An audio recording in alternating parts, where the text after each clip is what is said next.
There is a tool I've used in a few of my videos, which I haven't described properly yet, and it is what I'm showing to you right now. The program I've been calling the Refraction Simulator or Atmospheric Raytracer. I think it's time to give you a more detailed overview of what it does and how it does it. Let's start with the what. Simply put, it simulates what would be seen by an observer from a given location, under given atmospheric conditions, and assuming either that the Earth is a globe or that it is flat. You can think of it as a curvature calculator on steroids. It calculates what should be seen and what shouldn't, but it doesn't just show you numbers, it draws the whole expected panorama while taking refraction into account, and lets you compare the expected image directly to real photos. The results look somewhat like this. This is a comparison of 4 simulations for the famous Blackpool photo that converted Ranti. As you can see, we have simulations for both globe and flat Earth, and both with and without refraction. So with this you can see how much of an influence refraction can have on the image, as well as how much influence curvature has. There's slightly more. The simulator doesn't just output the image. If you configure it right, it can also output a file containing all the metadata about each of the pixels. It also has an inbuilt viewer for these files, which I'm showing right now. Here you can select a pixel and the program will tell you the data like latitude, longitude, elevation and distance of the object visible in the image, as well as elevation angle and azimuth of the direction in which it can be seen. Okay, so now that we know what it does, let's talk about how it does it. Here I'll just describe the process in plain English and I'll save the math for another video for those who are interested. The first thing to understand is how our eyes and cameras work. I mean, obviously they differ in many aspects, but the parts that are important for understanding the simulator are actually similar. Many of you probably already know the things I'm going to say here, but let's talk about them anyway for the sake of completeness. Both eyes and cameras have two main parts: a lens and something photosensitive, that is sensitive to light. The photosensitive part is the retina in the case of the eye, and the sensor in the case of the camera. Both can be thought of as consisting of multiple pixels arranged in a grid. Of course, the exact details differ between them, with one being biological and the other technological, but fortunately the details aren't important here. What's important is that the pixels can measure how much light is falling on them, relay that information further, and then the image can be constructed out of the registered intensities. Okay, so now the really important part, the role of the lens.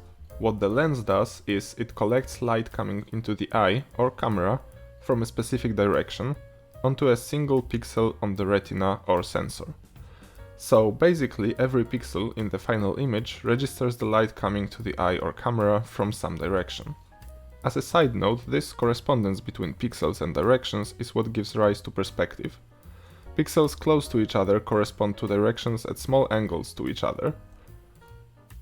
This is why distances in images correspond not to linear distances but angular ones, and this is why objects that are further away appear smaller.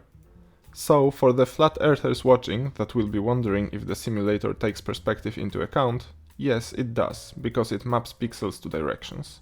So now we can formulate the draft of the procedure for simulating an image. First, start with a grid of pixels. For each pixel, figure out the corresponding direction.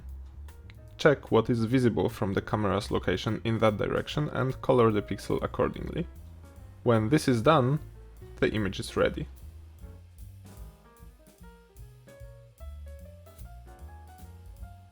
But how do we check what is visible in a given direction?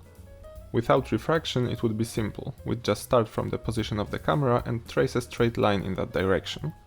When that straight line hits an object, that's what the corresponding pixel sees. This, by the way, is what is called ray tracing. With refraction this becomes a bit more complicated. Instead of tracing a straight line, we now need to trace a curve, a path that a light ray would take through the atmosphere. The exact shape of that path depends on atmospheric conditions, so the simulator needs them to be defined in the input. They are defined by supplying the pressure at some altitude, can be sea level, can be some other altitude if convenient, and the vertical temperature profile. That is, how temperature depends on the altitude. This is needed because it's the gradient of temperature that has the most influence on refraction, and not temperature itself, although it plays a small role as well. A few small notes. First, the vertical profile of pressure is not needed. It is fully determined by the pressure at single altitude and the profile of temperature. So while only a single value of pressure is supplied in the input, the simulator can calculate the values of pressure at different altitudes by itself. Second, the simulator only uses the vertical profile. The pressure and temperature are assumed not to change in the horizontal direction, and while that's almost never true in reality, the horizontal changes are much less important for refraction than the vertical changes, which is why this works as an approximation. And finally, third, and this is especially directed at flat earthers, the refraction is not defined in terms of the refraction coefficient in the simulator. That is, you will not find the 7/6R anywhere in the code. It's purely defined by the conditions in the atmosphere, and these conditions are what's used to calculate how the light rays curve. So what the simulator does is this. It starts at the position of the camera and some initial direction of the light ray. Then it calculates the refractive index of the air and its gradient at that position, based on the pressure and temperature profile.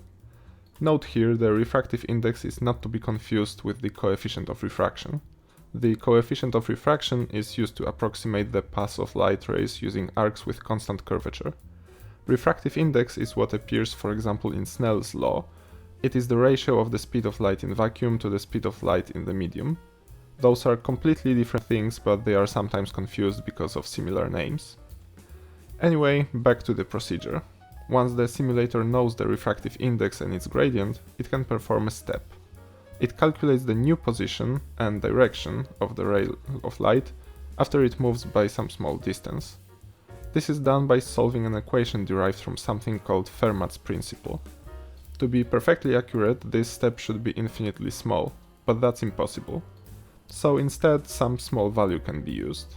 The smaller the value, the better the accuracy, but the slower the calculations, as the simulator needs to perform more steps to cover the same distance. The default step length in the simulator is 50 meters, but it can be changed in the settings. Such steps are then repeated until the light ray hits an object. Once it does, we know the color of the pixel, and we can repeat the whole tracing procedure for all the other pixels. Alright, to complete the picture of how the simulation works, we need to discuss one last detail: detecting when the light ray hits something. Usually, that something will be the terrain, although it's also possible to define some custom objects in the scene. So how does the simulator know when the ray hits the terrain? It needs digital elevation data to be able to do that. This data basically tells it how high above sea level the terrain is at different geographic coordinates. So knowing the position of the ray, expressed as latitude and longitude, the simulator can consult the terrain data to find out how high the terrain is at that point, and then check if the ray is above or below the terrain. If it is above, the simulation can be continued. If it is below, it must have crossed the terrain somewhere along the last step, and the simulator then calculates where exactly it hit. So, to summarize, the way this works is: first, the user defines the observer location, viewing direction, camera field of view, etc. The user also supplies the digital elevation data. Then, for every pixel in the image, the following is repeated. The simulator calculates the direction of the ray of light. Then it traces the ray in that direction, curving the path according to atmospheric conditions and consulting the elevation data along the way to check if the ray didn't hit the terrain. Once the ray hits the terrain, the pixel is colored according to where the ray hit. And then the final image is output to a file. Now, this is just the general idea, to give you a feel of how the program works. There are many caveats and small features here that I haven't covered. If you're interested in more details, I invite you to watch part 2, where I will cover the specifics of all the steps and the maths behind them. Thanks for watching, see you in the next one.